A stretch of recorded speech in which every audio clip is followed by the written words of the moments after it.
Good morning dear students. आज हम हिंदी क्षितिज में बाल गोविंद भगत गद्य खंड का पाठ 1 है, राम वृक्ष बेनीपुरी की रचना है, उसका रिवीजन करेंगे। देखिए बाल गोविंद भगत कैसे थे, इस पाठ में क्या बताया गया है, पाठ का सारांश ध्यान से सुनिएगा। बाल गोविंद भगत 60 साल के ऊपर के मंझोले कद के, कितना ज्यादा लंबे ना ज्यादा छोटे, गोरे चिट्टे आदमी थे, अर्थात गोरे रंग के व्यक्ति थे। उनकी कमर में एक लंगोटी थी और सिर पर कबीर पंथियों से कनफटी टोपी, अर्थात कबीर पंथी, कबीर को मानने वाले जो लोग थे, संत कवि हुआ करते थे, वो जैसी टोपी सिर पर लगाते थे, अर्थात कान खुला रहता था, वैसी टोपी होती थी।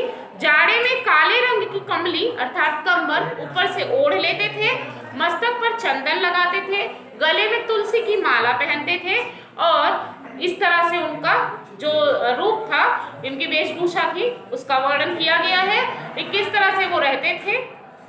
फिर साधु जैसे दिखने पर भी वे गृहस्थ थे, कबीर को साहब मानते थे और खेतीबाड़ी करते थे, अर्थात कबीर को ही प्रभु मानते थे और उन खेतीबाड़ी करते थे।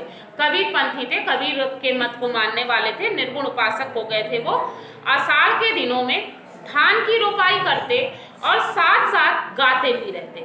जब आषाढ़ के दिनों में धान की रोपाई की जाती थी तो उस समय वो गीत भी गाते थे। कार्तिक के महीने में गांव से लेकर 2 मील दूरी नदी स्नान करने के लिए जाते थे और गांव के बाहर ही पोखरे के ऊंचे ढिंडे पर बैठकर भजन गाते थे, अर्थात किस प्रकार से उनके धार्मिक होने का वर्णन यहाँ किया गया है। फिर है, एक दिन लेखक ने स्वयं भी यह दृश्य देखा कि गर्मियों में शाम को उनके घर में उनके कुछ प्रेमी जुट गए और बाल गोविंद भगत खंजड़ी के लिए नाचने लगे, अर्थात जब उनके संगीत प्रेमी उनके घर पर आए तो वो खंजड़ी ले बजाकर नृत्य करने लगे। सारा आंगन नृत्य और संगीत से रोमांचित हो गया, सभी लोग प्रसन्न हो गए। एक दिन बाल गोविंद भगत का इकलौता बेटा मर गया, तो उनका जब इकलौता पुत्र मर गया तो बाल गोविंद भगत उसे बहुत प्रेम करते थे। लेखक भी उनके घर गए थे तो देखा कि बेटे को चटाई पर लिटाकर सफेद कपड़े से ढांक कर रखा था, जिस पर फूल भी बिखराए गए थे और बाल गोविंद भगत गीत गा रहे थे। तो उनको ये बहुत आश्चर्य हुआ कि जिसका इकलौता बेटा मर गया है और उसकी लाश को सामने रख करके वो खुद बैठकर गीत गा रहे हैं। वो गीत गाने का तात्पर्य कि शुभ शकुन का संकेत है कि व्यक्ति जब बहुत खुश होता है तो गीत गाता है, यहाँ वो दुखी होने पर गीत गा रहे हैं, तो उन्हें आश्चर्य हुआ।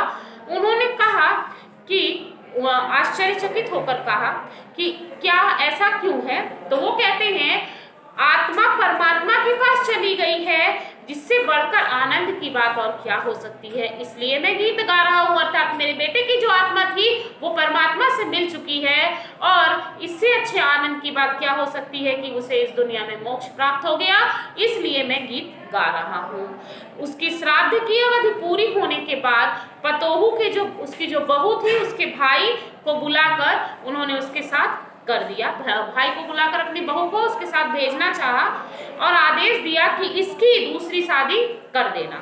ठीक है, तो मतलब बहुत ही कम लोग ऐसे होंगे जो अपनी बहू को खुद अपने उसके भाई के पास भेज कर कहते हैं कि तुम इसकी दूसरी शादी कर देना, उसके पति की मृत्यु होने के बाद।